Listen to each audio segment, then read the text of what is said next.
Welcome to all my dear student. स्वागत है आपका अपने चैनल पढ़ाई लिखाई पे विद मी वीरेंद्र। आइए स्टूडेंट, आज हम लोग देखने वाले हैं class 8 science mission, chapter number है 15 some natural phenomena.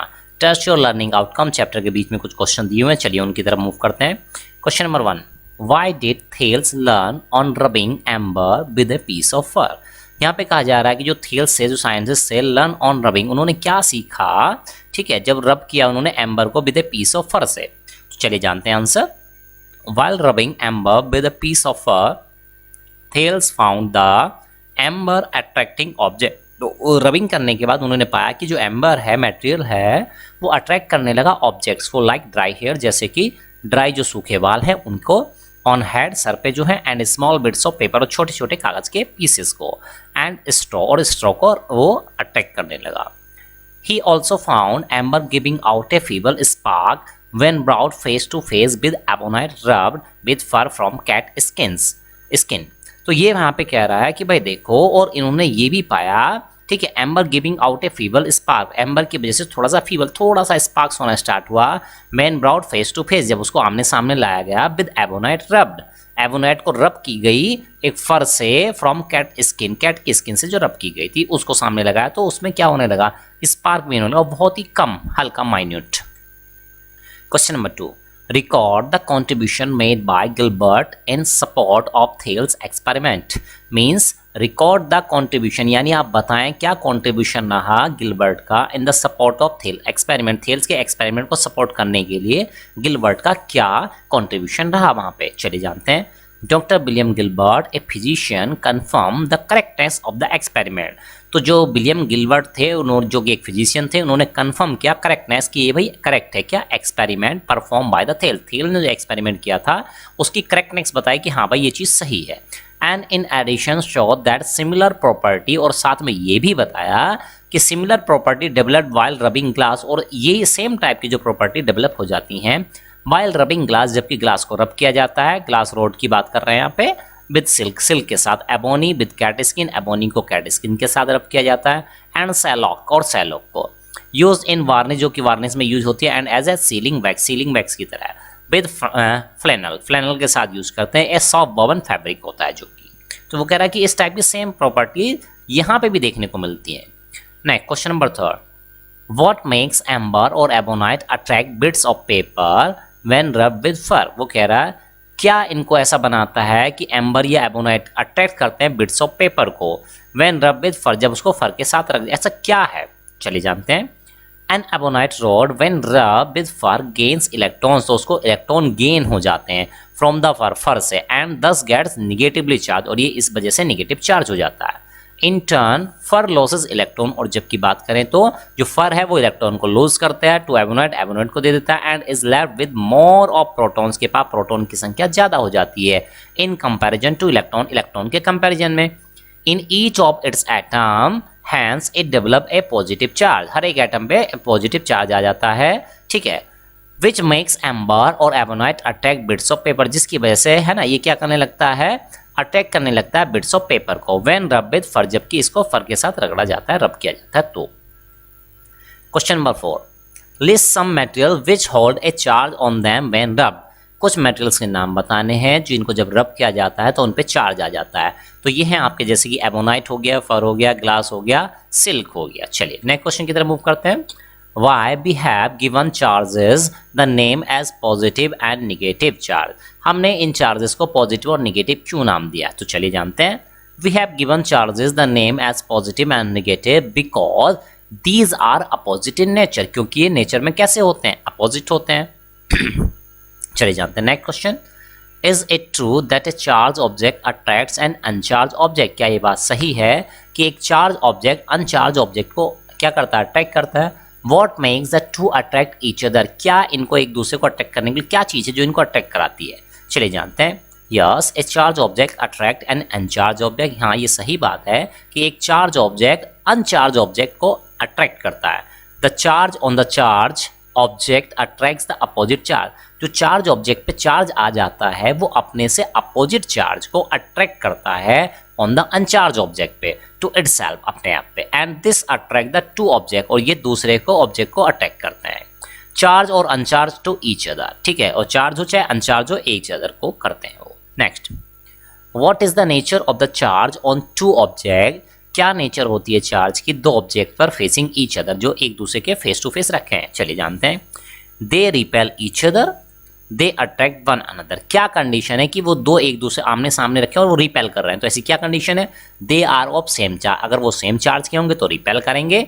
They are of opposite charge, अगर अपोजिट चार्ज के होंगे तो क्या करेंगे? एक दूसरे को अट्रैक्ट करेंगे। चलिए next, what is charging by induction? Charging by induction क्या होता है? चलिए जानते हैं। Induction of the positive charge on the bits of paper to face the negatively charged balloon is the induced charge and this is called charging by induction। यहाँ पे कहा जा रहा है इंडक्शन जो होता है पॉजिटिव चार्ज का on the bits of paper पर to face the negatively charge, ताकि नेगेटिव चार्ज को फेस कर सकें, चाहे ना उनकी तरफ मुंह करके रखा जाता है आमने सामने चार्ज बैलून को, इज द इंड्यूस चार्ज। यानी वो कह रहा है कि देखो इंडक्शन ऑफ पॉजिटिव चार्ज जो है बिट्स ऑफ पेपर पर, ठीक है, bits of paper two face the negatively charge, जब नेगेटिव चार्ज की तरफ फेस करके नेगेटिव चार्ज बैलून की तरफ फेस करके, इज इंड्यूस चार्ज, वो इंड्यूस चार्ज कहलाता है। And this is called charging by induction. और ये जो प्रोसेस है, ये जो मेथड है, इसको चार्ज बाय इंडक्शन कहते हैं। Next, trust your learning outcome part 2 आ चुका है। चलिए देखते हैं। Can a body B charge bye? क्या एक बॉडी को चार्ज किया जा सकता है रबिंग के द्वारा? Yes, body can be charge by rubbing, touch and induction. तीनों से आप उसको चार्ज कर सकते हैं। Next, what is an electroscope? एक इलेक्ट्रोस्कोप क्या होता है? चलिए जानते हैं। To detect the presence of charge, charge की प्रेजेंस को डिटेक्ट करने के लिए ऑन ए बॉडी, किसी बॉडी पर भी make use of an apparatus, है ना। तो यानी किसी बॉडी पे चार्ज है कि नहीं है, इस चीज को डिटेक्ट करने के लिए, आइडेंटिफाई करने के लिए हमने एक apparatus बनाया है जिसको हम इलेक्ट्रोस्कोप कहते हैं। Next, what and why does it happen? ऐसा क्यों और कैसे होता है? The knob on the electroscope is touch with a charge object, यानी कि जब एक नॉब है इलेक्ट्रोस्कोप की, वो टच की जाती है चार्ज ऑब्जेक्ट के द्वारा, तो क्या होता है? चलिए जानते हैं। When knob on the electroscope is touched with a charge object, both the files repel each other। दोनों क्या हो जाएंगी? दोनों जो फाइल हैं इलेक्ट्रोस्कोप की, वो क्या हो जाएंगी?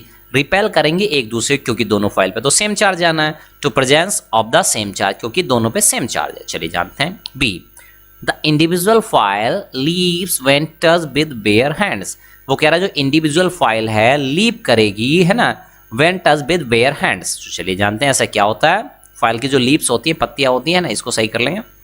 The file will fold back, तो वो क्या हो जाएंगी? फाइल फोल्ड बैक हो जाएंगी। And will come to lie parallel, और एक दूसरे के पैरेलल हो जाएंगी।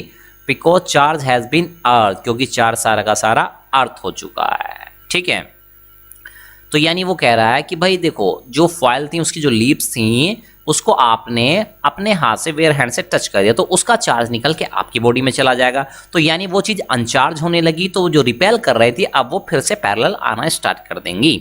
Next, what is earthing? क्या होता है अर्थिंग? चलिए जानते हैं। Transfer of charge from a charge body to the earth, यानी एक चार्ज बॉडी से चार्ज का ट्रांसफर होना अर्थ को थ्रू एन कंडक्टिंग मेटल, किसी कंडक्टिंग मेटल के द्वारा, इज कॉल्ड अर्थिंग, उसको हम अर्थिंग कहते हैं। Next, test your learning outcome 3 यहाँ पे आ चुका है क्वेश्चन। चलिए देखते हैं। First question, what makes charge develop on cloud? क्या बनाता है कि चार्ज डेवलप हो जाता है क्लाउड पे, यानी किस वजह से डेवलप होता है चार्ज क्लाउड पे? चलिए जानते हैं। Friction between clouds makes charge develop on the cloud, यानी दो क्लाउड्स के बीच जो फ्रिक्शन होता है उसकी वजह से चार्ज डेवलप होते हैं क्लाउड्स पे। चलिए next question number 2, how is it that upper part of the cloud bears a positive charge and the lower part of the cloud bear a negative charge? तो कह रहा है ये कैसे होता है कि भाई जो अपर पार्ट है क्लाउड का उस पर पॉजिटिव चार्ज रहता है और जो डाउनवर्ड पार्ट है, लोअर पार्ट है, उस पर नेगेटिव चार्ज रहता है। तो ये कैसे भाई? चलिए समझाते हैं इसको। While floating the droplet rub against each other, जब बादल फ्लोट कर रहे होते हैं, उसमें वाटर फ्लोट कर रहा होता है, तो वो एक दूसरे के साथ रब करते हैं। एंड डेवलप ए पॉजिटिव और negative charge on them by friction, तो उन पे पॉजिटिव या नेगेटिव चार्ज डेवलप हो जाता है। इन मोस्ट केसेस, ज्यादातर केसेस में, बोथ द चार्जेस में develop on a piece of cloud, यानी एक क्लाउड के टुकड़े पर दोनों चार्ज जनरली डेवलप हो जाते हैं। And it has been found that, और ये पाया गया है, the upper layer of the cloud की, अपर लेयर जो होती क्लाउड की, which are away from the earth, जो कि अर्थ से ज्यादा दूर है comparatively, are positively charge, being lighter in weight, वो पॉजिटिवली चार्ज होती है और वो वेट में लाइटर होती है। ठीक है, तो मोस्ट ऑफ द एक्सपेरिमेंट में ये देखा गया है कि जो पॉजिटिव चार्ज वाला हिस्सा होता है वो अर्थ से दूर रहता है और वो हल्का होता है, इसलिए वो ऊपर भी रहता है। ठीक है, and the lower layer which face the earth are negatively charge being heavier in weight, और जो नेगेटिव चार्ज होता है वो वेट में ज्यादा होता है, that's why it is in downward direction. Next, why lightning is follow with a thunder, lightning क्यों फॉलो करती है थंडर को, चलिए जानते हैं। देखो भाई ऐसा है, speed of light is more, speed जो होती है लाइट की रोशनी की जो स्पीड है वो ज्यादा होती है स्पीड ऑफ साउंड से, ठीक है। So lightning is followed by thunder, यानी कि पहले आपको क्या होगा, रोशनी दिखाई देगी, लाइट दिखाई देगी, उसके बाद आपको साउंड सुनाई देगी। चलिए next, question number 4, describe the contribution made by Benjamin Franklin, Benjamin Franklin ने क्या कंट्रीब्यूशन किया था to make us aware of charge in cloud, कि क्लाउड्स में चार्ज है ना, इससे जानने के लिए, अवेयर करने के लिए बेंजामिन फ्रैंकलिन ने क्या एफर्ट्स किए थे, क्या कंट्रीब्यूशन किया था। चलिए जानते हैं answer. Benjamin Franklin an American scientist है जो explain the relations between the presence of electric charge in the clouds and the occurrence of lightning. तो कह रहे हैं कि बेंजामिन फ्रैंकलिन जो थे अमेरिकन साइंटिस्ट हैं, इन्होंने एक्सप्लेन किया था रिलेशन किसके बीच, between the presence of electric charge in the cloud, electric जो आपके जो क्लाउड्स हैं उनके बीच में जो इलेक्ट्रिक चार्ज है उनको एक्सप्लेन किया था, and the occurrence of lighting, और किस तरह से लाइटिंग होती है इसको एक्सप्लेन किया था। तो ये इनका कॉन्ट्रीब्यूशन था बेंजामिन फ्रैंकलिन का। Next, question number 5, in what way lightning is useful, किस तरीके से लाइटनिंग यूजफुल होती है। चलिए जानते हैं। Lightning is useful in the following veg, किन तरीकों से। Number 1, high electric discharge through air help in fixing nitrogen, high electric discharge जो होता है वो नाइट्रोजन को फिक्स करने के काम आता है। Second, ozone is form when electric discharge passes through oxygen O2 in the air, ozone तभी बनती है जब इलेक्ट्रिक डिस्चार्ज होता है ऑक्सीजन के बीच से, ठीक है।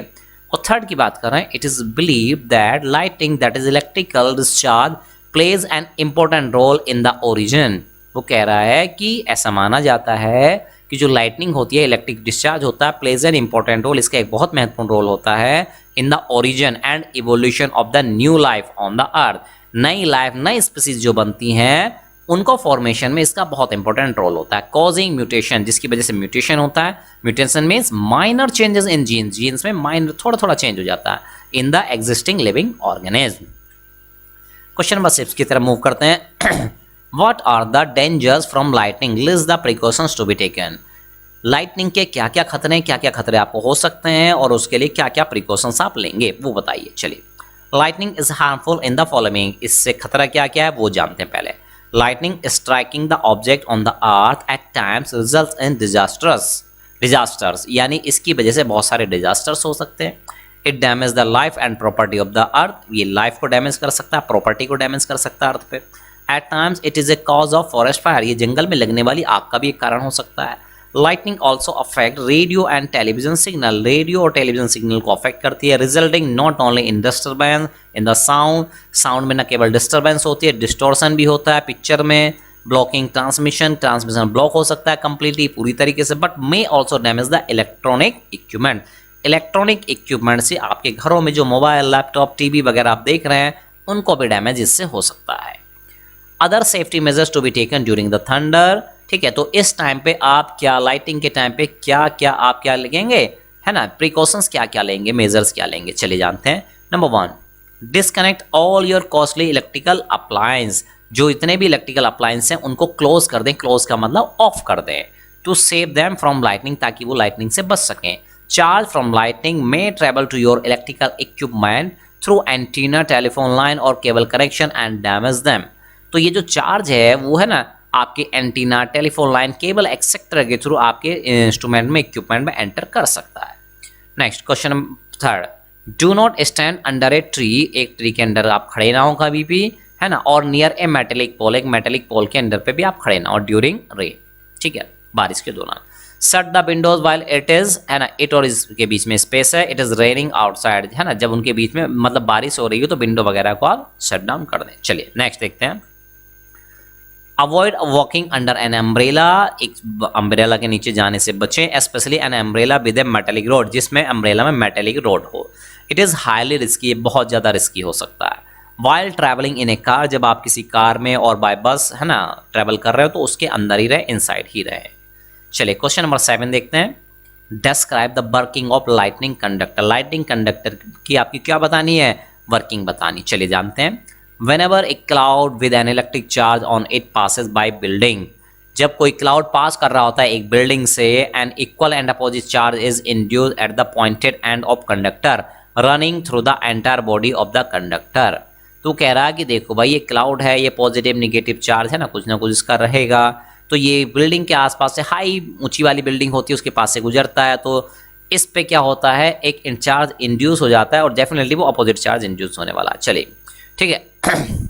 अब अपर पार्ट ठीक है ऑफ है ना, यहाँ पे करेंगे इसको काट देंगे। अपर part of the lighting conductor is specially given sharp pointed shape. जो अपर पार्ट है कंडक्टर का उसको एक बहुत ही नुकीली शेप दी जाती है। Since the pointed end of the lighting conductor can not hold ठीक है ए, यहाँ पे स्पेस है, hold a big charge for long. वो कह रहा है कि जो लाइटिंग कंडक्टर है वो एक पॉइंटेड है और बहुत समय तक ज़्यादा चार्ज वो होल्ड नहीं कर पाएगा। From it begins to leak into the cloud, इसलिए वो क्या होने लगेगा, तो कह रहा है कि भाई जो कंडक्टर है वो बहुत समय तक ज़्यादा चार्ज नहीं होल्ड कर पाएगा। ठीक है, begins to leak into the cloud, cloud में लीक होने लगेगा charge slowly and slowly, thus neutralising the charge in the cloud without producing a spark. इस तरीके से धीरे धीरे आप पाएंगे कि ये चार्ज धीरे धीरे न्यूट्रलाइज होना शुरू हो जाएगा और कोई स्पार्क भी जनरेट नहीं होगी। Lightning conductor reduces the danger of lightning striking the high rise building. High rise building पे ठीक है तो क्या है लाइटनिंग होने के जो चांसेस है उसको भी रिड्यूस कर देता है। Next, what is the earthquake, क्या होता है अर्थक्वेक, चलिए जानते हैं। Earthquakes are the sudden tremors. ठीक है, अर्थक्वेक सडन ट्रेमर्स होते हैं। ट्रेमर मींस ट्रेम्बलिंग और वाइब्रेटिंग, अचानक से कुछ हिलने डुलने लग जाए चीजें है ना। Movement of the earth with rambling, वो अर्थ का मूवमेंट होता है रंबलिंग के साथ, झटकों के साथ है ना, ऐसा कुछ। Why the occurrence of an earthquake can not be predicted, earthquake है ना का जो प्रिडिक्शन हम अंदाजा नहीं लगा सकते, ऐसा क्यों। The occurrence of an earthquake can not be predicted it occur suddenly, क्योंकि ये अचानक होता है तो आप इसका अंदाजा तो उस चीज का लगाएंगे ना कि इसका जो एक पर्टिकुलर पैटर्न फॉलो करता हो, तो इसकी तो अचानक होता है, कभी कभी होता है ना, तो इसको प्रेडिक्ट करना मुश्किल है। Next, what do you know about Richter scale and its magnitude, Richter scale के बारे में और उसके मैग्नीट्यूड के बारे में आप क्या जानते हैं, चलिए जानते हैं। द स्ट्रेंथ और the magnitude of an earthquake is measured on a graph on the scale from 1 to 10। वो कह रहा है स्ट्रेंथ है जो मैग्नीट्यूड है अर्थक्वेक का उसको नापा जाता है ग्राफ पे, एक स्केल होती है उसमें 1 to 10 के लेवल पे। ठीक है, the scale was propose by an American scientist, और ये स्केल जो है एक अमेरिकन साइंटिस्ट जिनका नाम था चार्ल्स फ्रांसिस रिक्टर, इन्होंने डेवलप की थी 1900 से 1985 इनका टाइम पीरियड है, and hence named after him, और उन्हीं के नाम पे इसको रखा गया as Richter scale. What are the seismic zones? Seismic zones क्या होती हैं चलिए जानते हैं। The earth crust and the mantle below it, earth crust जो है और उसके नीचे जो mantle होती है is rocky, वो rocky है, पथरीली है। The rocks are not in one piece, rocks one piece में नहीं होती हैं, they are fragmented, वो fragmented होती हैं, with big zones in between, और उनके बीच में big zones भी होती हैं, कमजोर जोन भी होती हैं। The big zones are known as seismic zone, big zones को seismic zone के नाम से हम जानते हैं या fault zone के नाम से जानते हैं।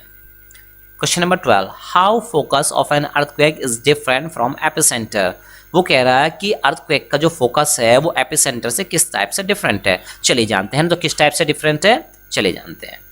तो यहाँ पे देखेंगे the point deep inside the mental, जो पॉइंट होता है गहराई में ठीक है मेंटल के, ठीक है, वेयर द रॉक्स, ठीक है वहां पे क्या होता है वेयर द रॉक्स कोलाइड, वहां पे रॉक्स कोलाइड करते हैं टू कॉज अर्थक्वेक, अर्थक्वेक होते हैं वहां पे कोलाइड करेंगे तो अर्थक्वेक आएगा, इज कॉल्ड द फोकस। यानी वो कह रहा है एक ऐसा पॉइंट जमीन के अंदर मेंटल के अंदर है ना इनसाइड, एक ऐसा पॉइंट जहां पे कोलाइड करती हैं रॉक्स कॉज अर्थक्वेक, जिसकी वजह से अर्थक्वेक आता है, उस फोकस पॉइंट उसको हम फोकस पॉइंट कहते हैं। बाइल एपिसेंटर क्या होता है, is the source of earthquake, ये सोर्स ऑफ अर्थक्वेक होता है on the surface of the अर्थ, और उस पॉइंट के ऊपर सीधे अर्थ की सरफेस पे चलाइए तो वो जो पॉइंट होगा वो आपका क्या कहलाएगा, वो आपका एपिसेंटर कहलाएगा। चलिए नेक्स्ट एक्सरसाइज की तरफ मूव करते हैं। अब देखते हैं objective type question. First question multiple choice question यहाँ पे आ चुका है, ठीक है, तो क्या है मल्टीपल चॉइस क्वेश्चन देखते हैं। When an ebonite rod is rubbed with a piece of fur, is it develop? वो कह रहा है कि जब एक ebonite rod को रब किया जाता है पीस ऑफ फर के साथ तो चार्ज डेवलप होता है कैसा। नंबर 1 नेगेटिव चार्ज, नंबर 2 ठीक है positive charge, both the charges दोनों चार्ज डेवलप होते हैं, या नो चार्ज कोई भी चार्ज डेवलप नहीं होता है। तो राइट आंसर है बेटा क्या, निगेटिव चार्ज डेवलप होता है। कैसा होता है, निगेटिव चार्ज। चलिए next, When a suspended charge glass rod is brought to face a charge ebonite rod, वो कह रहा है कि एक सस्पेंडेड चार्ज ग्लास रॉड है, इस ब्राउड उसको आप लेके आए पास में टू फेस चार्ज एबोनाइट, है ना, चार्ज एबोनाइट की रॉड के पास, हो क्या होगा, दे अट्रैक्ट ईच अदर, वो एक दूसरे को अट्रैक्ट करेंगी, दे रिपेल ईच अदर, एक दूसरे को रिपेल करेंगी, दे do not show any effect, कोई भी इफेक्ट नहीं होगा, या बोथ एक्वायर निगेटिव चार्ज, दोनों पे निगेटिव चार्ज आ जाएगा। तो राइट आंसर है A, they attract each other.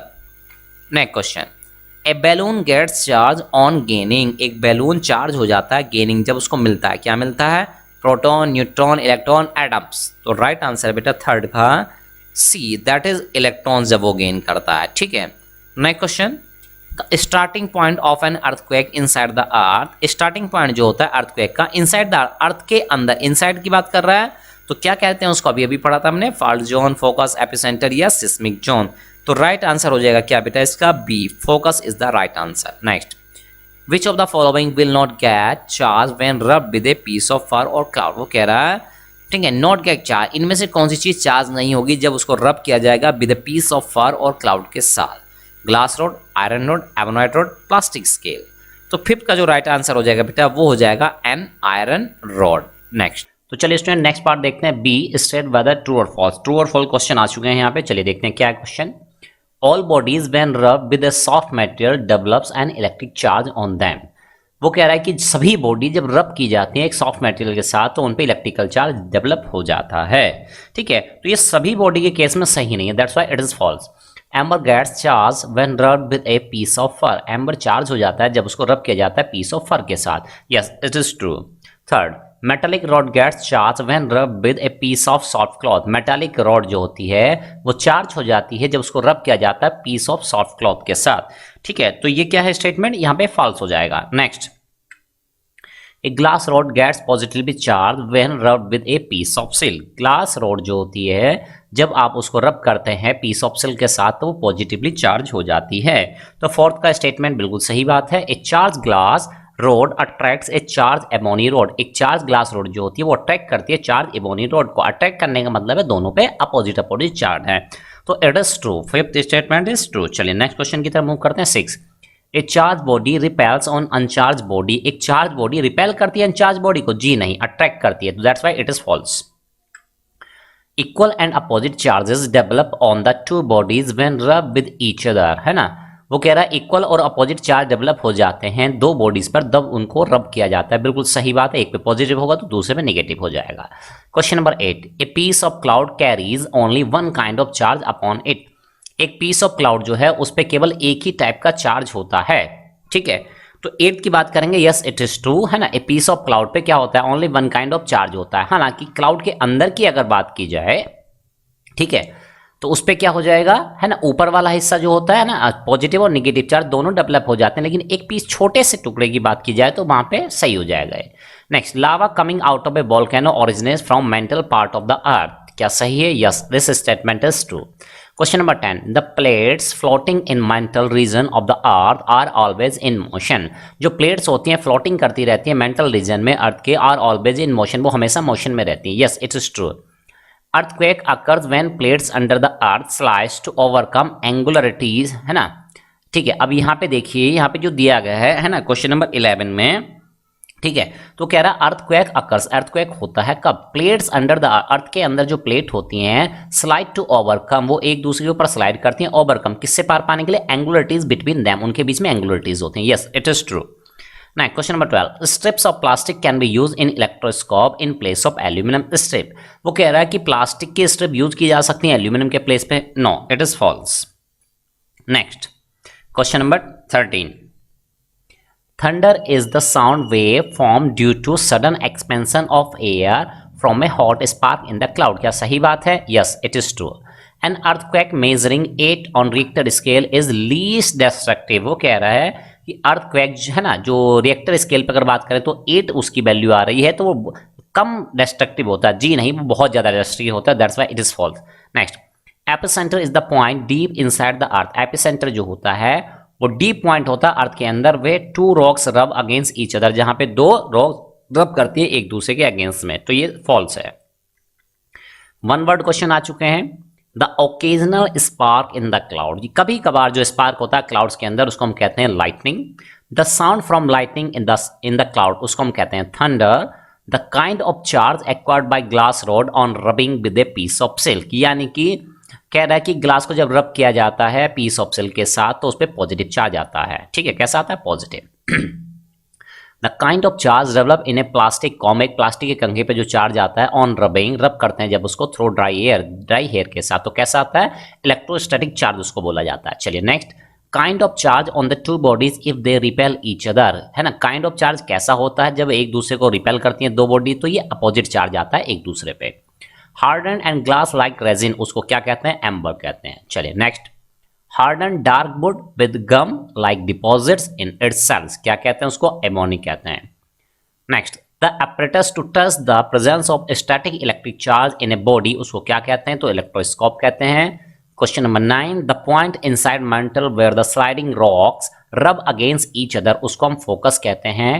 The point on the surface of the earth vertically above the focus, यानी कि कह रहा है कि सरफेस जो पॉइंट है अबव द फोकस के ऊपर, and consider as the point of origin of the earthquake, यानी अर्थ की सरफेस के ऊपर जो पॉइंट है उसको क्या कहते हैं हम? तो उसको एपिसेंटर कहते हैं। चलिए next, study the picture ABC given below and describe the trust being made on the behaviour of the charge, यानी इस डायग्राम को देख के कुछ आपको इमेजिन करना है, तो चार्ज के बारे में देख लीजिए। पहले एक ग्लास रोड को लटकाया गया थ्रेड से बांधकर और ये रोटेट कर रही है, घूम रही है, दाएं बाएं घूम रही है और इस पर पॉजिटिव चार्ज दिखाया गया है ना, ग्लास की रोड पे। भाई इबोनी की रोड पे निगेटिव चार्ज दिखाया गया है और ग्लास पे इबोनी है ना कैसा दिखाया गया? प्लस चार्ज, और दूसरा इबोनी है जिसपे निगेटिव, यानी एक बार में दो ग्लास की रोड है, दोनों पे पॉजिटिव चार्ज, इबोनी की रोड है, दोनों पे निगेटिव चार्ज, और थर्ड में ग्लास और इबोनी जिन पे अपोजिट चार्ज है। तो ABC के बारे में कुछ स्टेटमेंट आपको बताना। चलिए, इन the case of A case के बारे में बात कर रहे हैं। ए केस मतलब ये glass positive charge. The two glass rod repel each other, दोनों ग्लास रोड एक दूसरे को ये रिपेल करेंगी because both the rods bear like charge, क्योंकि दोनों ग्लास रोड पे सेम चार्ज है तो क्या करेंगे? लाइक चार्ज है उन पे तो रिपेल करेंगे।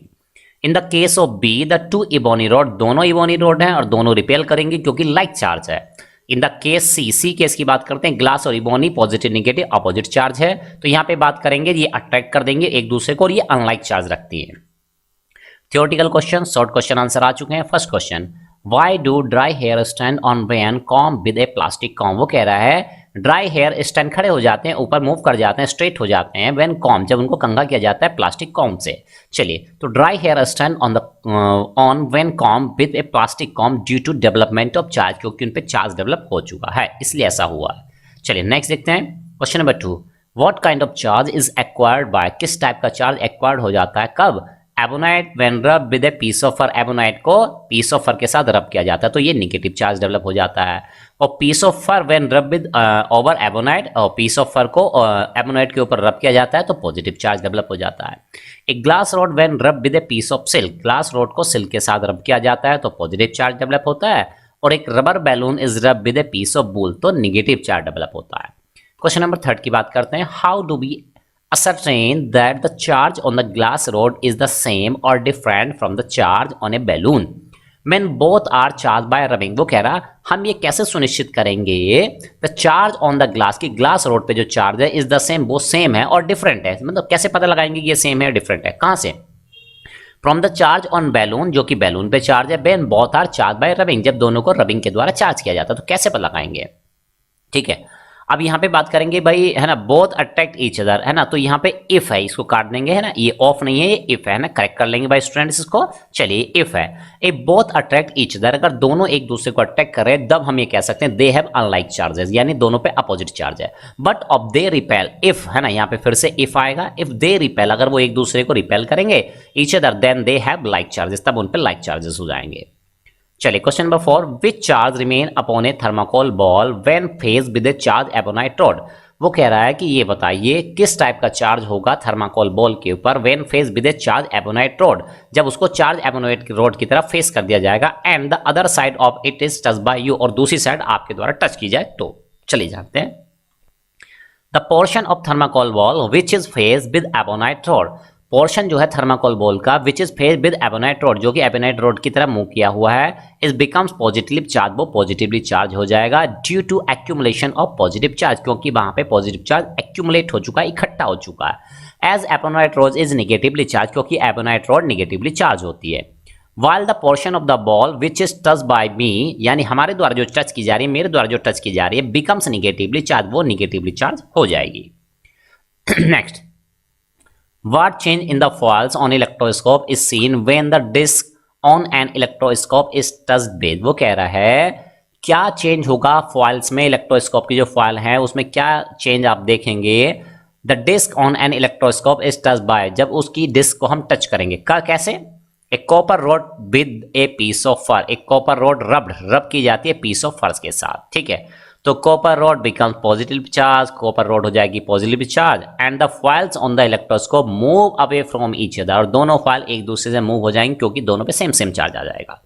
बी पोर्शन की बात करते हैं, एन एबोनाइट रॉड रब विद ए पीस ऑफ फर, जब रब की जाएगी तो क्या होगा, ebonite rod becomes negatively charge, वो नेगेटिवली चार्ज हो जाएगी, and the foils on the electroscope move away from each other, फिर से सेम सेम चार्ज दोनों फॉइल्स पे आ जाएगा तो फिर से अवे हो जाएंगी वो।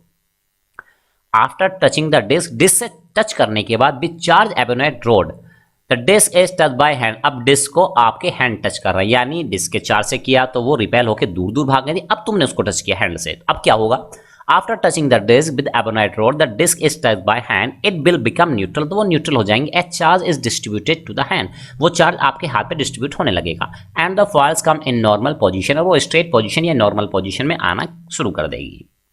Question number 6, what do you understand by discharging, discharging से आप क्या समझते हैं। The streak of light travelling from the cloud, streak of जो लाइट है ट्रेवल कर रही है क्लाउड से टू द अर्थ, अर्थ पर, अलोंग जिग जैग पाथ, टेढ़े मेढ़े पाथ में, प्रोड्यूसिंग ए क्रैकलिंग साउंड, एक क्रैकिंग साउंड प्रोड्यूस कर रही है, जैसे थंडर जिसको हम कहते हैं, is called lightning striking the earth, इससे कह रहे हैं कि लाइटनिंग स्ट्राइक कर रही है, टकरा रही है अर्थ से, जिसको हम बिजली गिरना भी कहते हैं। The heat from such a spark, उससे स्पार्क से जो हीट निकली है, may burn whatever may come in its way, वो उसको जला देगी जो भी उसके रास्ते में आएंगी चीजें। The entire process is called an electric discharge, entire process को हम इलेक्ट्रिक डिस्चार्ज कहते हैं। What is earthing of charge, earthing of charge क्या होता है, चलिए जानते हैं। Transfer of charge to the earth is called earthing, charge का ट्रांसफर होना अर्थ को, इसको हम अर्थिंग कहते हैं। Question number 8, what happens when electric charge jumps from a charge body, वो कह रहा क्या होगा जब इलेक्ट्रिक चार्ज जम कर जाएगा from a charge body to the uncharge body पे, विद ए नैरो गैप, एक बहुत ही कम गैप रहा हो बिटवीन देम, दोनों के बीच में। Uncharged body is attracted toward the charge body, uncharge body charge body की तरफ अट्रैक्ट हो जाएगी, and it will become charge, और वो चार्ज हो जाएगी। Question number 9, what is the range of measuring the magnitude of an earthquake, है ना, वो कह रहा क्या रेंज होती है अर्थक्वेक के मैग्नीट्यूड को मेजर करने के लिए, तो जानते हैं measuring range of the magnitude of earthquake is 1 to 10। Question number 10, why the upper tip of the lightning conductor is made sharp and pointed, lightning conductor की जो अपर टिप होती है वो शार्प और पॉइंटेड क्यों बनाई जाती है, चलिए जानते हैं। The upper tip of the lightning conductor is made sharp and pointed because sharp and pointed can not, sharp and pointed जो टिप है can not hold a big charge, वो बिग चार्ज को होल्ड नहीं कर पाएगा for a long, लंबे समय तक। The charge from it begins to leak into the cloud slowly, और वो क्लाउड में स्लोली लीक होने लगेगा। Question number 11, why the huts made from hay and mud are safer than houses, कह रहा है कि जो huts, why the huts made from hay, hut जो बनाई गई हैं हे से और मड से, सेफर होती है हाउसेज मेड विद मोर्टार, जो मोर्टार से बनाई गई उनसे ज्यादा सेफ ही होती हैं, हे और मड से बनाई गई, क्यों। Huts made from hay and mud are safer than houses made with mortar, क्यों होती है safer, these are insulating material, these are made of, है ना, यहाँ पे आप लिखेंगे दीज आर मेड ऑफ, है ना, या मेड अप ऑफ, है ना, these are made up of, क्योंकि ये बनी होती हैं किसकी, इंसुलेटिंग मटेरियल की, and chances of lighting are less, और इस पे चांसेस ऑफ लाइटिंग लेस होते हैं। लॉन्ग क्वेश्चन की तरफ चलते हैं जो कि लास्ट पार्ट होता है हमारे वीडियो का, तो चलिए देखते हैं क्या है। फर्स्ट क्वेश्चन की तरफ मूव करते हैं। What is first question, what is static electricity and the way it differs from current electricity, आपको बताना है कि स्टैटिक इलेक्ट्रिसिटी क्या होती है और ये किस तरीके से डिफरेंट होती है करंट इलेक्ट्रिसिटी से, चलिए जानते हैं। The charge at rest is known as static charge, जो चार्ज रेस्ट में होता है उसको हम स्टैटिक चार्ज कहते हैं। The static electric charge is called static electricity, और स्टैटिक इलेक्ट्रिक चार्ज को स्टैटिक इलेक्ट्रिसिटी कहते हैं। The charge in motion, charge जो मोशन में होता है उसको हम करंट इलेक्ट्रिसिटी कहते हैं। Question number 2, why a cracking sound is heard while taking of A polyester shirt. जब आप एक पॉलिस्टर की शर्ट उतार रहे होते हैं, मतलब अपनी बॉडी से उतार रहे होते हैं, ठीक है, तो आपको एक क्रैकिंग साउंड क्यों सुनाई देती है, चलिए जानते हैं। The polyester of woollen cloth gets rub with inner shirt and due to friction, यानी जो पॉलिस्टर या वुलन क्लॉथ हैं वो जब रब होते हैं हमारे इनर शर्ट से ड्यू टू फ्रिक्शन, फ्रिक्शन के कारण among these static charge gets accumulated, static charge accumulate हो जाता है, इकट्ठा होता है ऑन पॉलिस्टर, पॉलिस्टर पर और वुलन क्लॉथ पर। This static charge get discharge, ये स्टैटिक चार्ज जब डिस्चार्ज होता है वाइल रिमूविंग पॉलिस्टर और वुलन क्लॉथ को हम जब निकाल रहे होते हैं तो ये डिस्चार्ज हो रहा होता है, जिसकी वजह से कॉजिंग स्पार्क, जिसकी वजह से स्पार्क होता है एंड क्रैकिंग साउंड प्रोड्यूस होती है। How are lightning and thunder cause, lightning और थंडर कैसे होते हैं, चलिए जानते हैं। When two patches of cloud bearing different charges, दो पैचेज हैं, अलग टुकड़े हैं क्लाउड्स के और उन पे डिफरेंट चार्ज है, कम फेस टू फेस, आमने सामने जब आ जाते हैं, they get attracted to one another, एक दूसरे से वो अट्रैक्ट होते हैं, and the negative charge that is electron jump to the positively charge cloud, तो निगेटिवली चार्ज से पॉजिटिव चार्ज में चार्ज ट्रांसफर जब होता है, जंप करता है, द जंपिंग ऑफ इलेक्ट्रॉन्स, यानी निगेटिव चार्ज की जंपिंग है, इलेक्ट्रॉन्स की जो जंपिंग है टू द क्लाउड, क्लाउड पर bearing positive charge, positive cloud charge जिस पे है उस पर जब जंपिंग होती है, एंड न्यूट्रलाइजिंग देमसेल्फ, एक दूसरे को न्यूट्रलाइज कर देते हैं, रिजल्ट इन बिग स्पार्क, जिसकी वजह से बिग स्पार्क जनरेट होता है। The heat from the spark result in sudden expansion, अब ये जो स्पार्क से जो हीट निकली है, गर्मी निकली है, इससे सडन एक्सपेंशन, चीजें अचानक से फैलती हैं, क्या फैलती है, ऑफ एयर, एयर फैलती है अचानक से अराउंड द क्लाउड, बादल के चारों तरफ, setting the air in violent waves of sound, जिसकी वजह से एयर में वायलेंट वेव्स जनरेट हो जाती हैं। The light from the spark is seen by us, light जो होती है स्पार्क के द्वारा जो लाइट जनरेट हुई वो हमारे द्वारा देखी जाती है as lightning, and sound is heard as thunder, और साउंड को हम सुनते हैं थंडर की फॉर्म में। Next, describe the construction and working of an electroscope, electroscope की वर्किंग आपको समझानी, चलिए कैसे समझते हैं। मेटेरियल लिक्विड, इसको बनाने के लिए क्या क्या चीज चाहिए, an empty and clean wide mouth glass bottle, एक ग्लास बॉटल चाहिए चौड़े मुंह वाली, और ग्लास फ्लास्क चाहिए, not a plastic bottle, plastic bottle नहीं चलेगी भाई। A piece of thick card sheet चाहिए, slightly bigger in the size than the mouth of the, ये जो बॉटल है इसके माउथ से थोड़ी सी बिगर। चलिए अब क्या करते हैं, बॉटल एक कॉपर और iron nail with broad head very thin piece और strips of aluminium foil, a piece of cellophane paper, a glass rod and a piece of silk cloth and plastic refill from a ball pen etcetera. तो यानी कि इतनी सारी चीजें हमको चाहिए होंगी। अब प्रोसीजर बनाएंगे कैसे, pass by piercing the nail through the centre of the card sheet, अब ये जो कार्ड शीट है इसके सेंटर में एक होल करेंगे, पियर्स कर देंगे, इसको छेद कर देंगे इसमें। चलिए फिर क्या करना है, attach the two thin strips of aluminium foil और cellophane paper to the tip, यहाँ पे स्पेस रहेगा of the nail with the help of an adhesive. अब वो कह रहा है दो स्ट्रिप लेके, है ना, ये स्ट्रिप लेके इनको चिपका दें अच्छे से एडहेसिव की मदद से, ठीक है। Aluminium strip lie parallel to each other, इस तरह चिपकाएं दोनों एक दूसरे के पैरेलल रहे, showing that they do not bear any charge, और समय इन पे कोई चार्ज ना हो। स्ट्रिप्स में also be named as foils और लीव, स्ट्रिप्स को आप फॉइल्स या लीव भी कह सकते हैं। Third, touch the knob on the nail with the uncharge body, वो कह रहा है नॉब को टच कर दे एक अनचार्ज बॉडी से, कर देंगे कोई दिक्कत नहीं। There will be no change, है ना, ये नो चेंज के बीच में स्पेस रहेगा। In the position of the foils attach to the free end of the nail, तो ये जो है इसके दो टुकड़े हैं, इनके नेल्स के बीच में, मतलब ये जो फॉइल्स हैं, ठीक है, यहाँ पे क्या करना है आपको, कोई भी चार्ज यहाँ पे नहीं रहना चाहिए स्टार्टिंग में, ये आपको ध्यान रखना है। अब क्या करना है, charge a glass rod by rubbing it with a piece of silk, अब आपको चार्ज करना है ग्लास रोड को रबिंग के द्वारा, it with a piece of silk के साथ रब करके, टच इट विद द, यहाँ पे स्पेस रहेगा, broad end of the nail over the card sheet, अब ऊपर जाके आप उसको टच करेंगे। Some of the positive charge from the glass rod is immediately transfer, कुछ चार्ज तुरंत ट्रांसफर हो जाएगा फॉइल्स को। चलिए अच्छी बात है।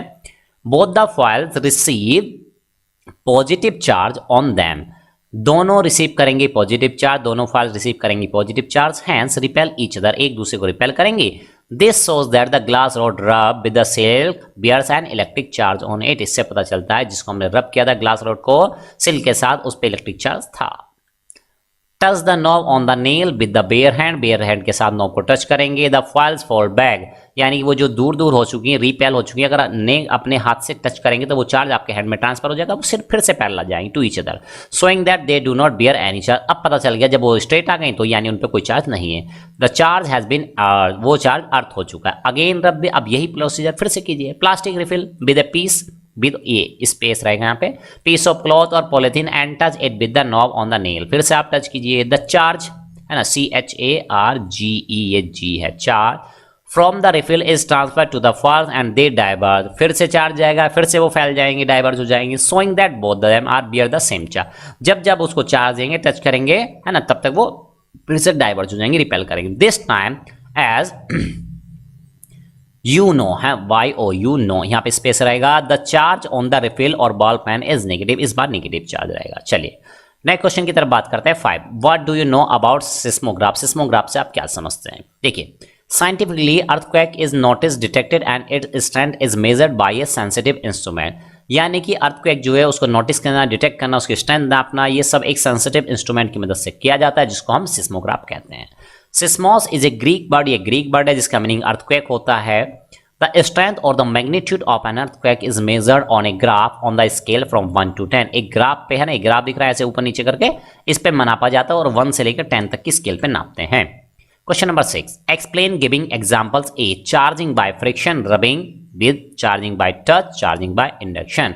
वो कह रहा है एग्जाम्पल देके समझाओ कि चार्जिंग बाय फ्रिक्शन यानी रबिंग क्या होता है, चार्जिंग बाय टच और चार्जिंग बाय इंडक्शन क्या होता है। Answer, charge develops on the comb when it is रब अगेंस्ट ड्राई हेयर। जब कंघे को आप ड्राई हेयर के साथ रब करते हैं, this development of charge on a body by rubbing is also called charging by friction. तो इस रब करने से जो चार्ज डेवलप हुआ, इसी को हम चार्जिंग बाय फ्रिक्शन भी कहते हैं। एग्जाम्पल, इन्फ्लेटेड रबर बैलून, एक रबर का गुब्बारा ले ले फूला हुआ, विच वेन रब विद ए वेस्ट बूल, जब वो वेस्ट बूल से आप उसको रब करेंगे, डेवलप्स इलेक्ट्रिक चार्ज, उस पर इलेक्ट्रिक चार्ज डेवलप हो जाता है। On it this charge balloon when placed against a wall gets stuck on the wall। ठीक है, अब इसको एक टच कराएंगे जब है ना दीवार के सारे, तो वो दीवार पे चिपक जाता है। क्यों चिपका? क्योंकि चार्ज है उस पे। B part, when a neutral object is brought in contact with a charge object. अब न्यूट्रल ऑब्जेक्ट को जब भी आप चार्ज ऑब्जेक्ट के कांटेक्ट में लाएंगे, it's get charge due to the flow of electrons. ये है ना क्या हो जाता है, ये चार्ज हो जाता है इलेक्ट्रॉन के फ्लो के कारण। Such type of charging is known as charging by conduction. यानी कांटेक्ट लाने में जो चार्जिंग हो रही है उसको चार्जिंग बाय कंडक्शन और चार्जिंग बाय टच कहते हैं। When a positively charge aluminium plate is touch to a neutral metal, एक पॉजिटिव चार्ज एल्यूमिनियम की प्लेट को आप न्यूट्रल मेटल से किसी टच करा दें, स्फीयर से, the neutral metal sphere become charge, तो न्यूट्रल वाला भी चार्ज हो जाएगा as the result of being contacted by the charge aluminium plate, क्योंकि उसके कॉन्टेक्ट में आया है। ठीक है, और लास्ट वाले की बात कर रहे हैं, when A charge object is placed facing an अनचार्ज object, एक चार्ज ऑब्जेक्ट को अनचार्ज ऑब्जेक्ट की तरफ मुंह करके आप रख दें, charge on the charge object attracts the opposite charge on the अनचार्ज object. तो जो चार्ज है चार्ज ऑब्जेक्ट पर, ठीक है, वो अट्रैक्ट करेगा चार्ज को, अनचार्ज ऑब्जेक्ट के चार्ज को अट्रैक्ट करेगा टू इटसेल्फ, अपनी तरफ, and this attract the two object, और ये दो ऑब्जेक्ट अट्रैक्ट होंगे charge and uncharge to each other. For example जैसे बात करें तो when a negatively charge balloon को जब आप लेते हैं, हैज इलेक्ट्रॉन्स, के पास इलेक्ट्रॉन्स हैं, ऑन इट्स सरफेस, उसकी सरफेस पर, is brought closer to the uncharge bits of paper, अनचार्ज कागज के टुकड़ों के पास लाया जाता है। It repels the free electrons, वो फ्री इलेक्ट्रॉन्स को रिपेल करते हैं from the uncharge body, uncharge body के बिट्स ऑफ पेपर को। चलिए next question 7, give the precautionary safety measure to be taken before and rescue measure to be taken after an earthquake. आपको safety measure बताने हैं, ठीक है, और साथ में आपको बताने हैं रेस्क्यू मेजर। चलिए अर्थक्वेक से प्रोटेक्शन कैसे करेंगे पहले उसकी बात कर लेते हैं। Buildings should be designed that they are capable of withstanding major tremors. Building को इस तरह से डिजाइन करें कि वो मेजर ट्रेमर्स को झेल जाएं, बर्दाश्त कर जाएं। Fire accidents is common whenever there is an earthquake. Earthquake के टाइम पे आग लगना बहुत कॉमन सी चीज हो जाती है। Hence fire fighting equipment should be remain at hand, तो ये चीजें हाथों में होनी चाहिए, आपके पास होनी चाहिए। It is better to have cupboard and shelf fixed within the wall and wall clocks, mirror and other fixture properly fixed so that they may not fall on the people living in the house। यानी घड़ी वगैरह, self वगैरह, अलमीरा वगैरह जो है उनको दीवारों में फिक्स करें, ऐसे ओपन में है ना, ऐसे लूज ना रखें उनको, है ना। चलिए अब क्या मेजर करेंगे, रेस्क्यू कैसे करेंगे आप भाई। Try to remove the dust around your nose. आप अगर फंस चुके हैं तो वहां पे आपके नोज के पास जो डस्ट वगैरह है उसको रिमूव करें। May be by blowing if your hands are not free, अगर आपके हाथ फ्री नहीं है तो ब्लो करके फूंक मार के उसको अलग करें। And try to get regular supply of air from breathing, और सांस लेने के रेगुलर आपको ऑक्सीजन सप्लाई एयर मिलती रहे, ऐसे कोशिश करें। Try to make your presence known to the rescuer by tapping or moaning, यानी कुछ टैप करके, कुछ बजा के, कुछ आवाज करके आप उसको रेस्क्यू टीम को अपनी तरफ अट्रैक्ट करने की, यानी उनको अपनी प्रेजेंस दिखाने की कोशिश करें। Breathe and save your energy for shouting or doing whatever possible to make the rescuer aware of your presence when you feel that they are near about you. जब आपको लगे कि ये टीम हमारे पास है तो उस टाइम पे आप कोशिश करें अपनी एनर्जी सेव करके रखें और चिल्लाने के लिए अपनी एनर्जी बचा के रखें। जब आपको लगता है कि ये टीम हमारे पास है तो हम अपनी प्रेजेंस उनको दिखा सकें, तो अपनी एनर्जी सेव करके आपको रखनी पड़ेगी। चलिए, इस तरह से माय डियर स्टूडेंट आज आपने ये वीडियो देखा। कमेंट बॉक्स में कमेंट कीजिएगा कैसे लगा आपको ये सॉल्यूशन। इस पूरी बुक का सॉल्यूशन हमारे चैनल्स पे अवेलेबल है, तो देखते रहिए हमारा चैनल पढ़ाई लिखाई विद मी वीरेंद्र। मिलते हैं नेक्स्ट वीडियो में, तब तक के लिए लेते हैं बाय बाय। और हमें बताइएगा किस बुक का सॉल्यूशन आप चाहते हैं। तो चलिए स्टूडेंट लेते हैं बाय बाय।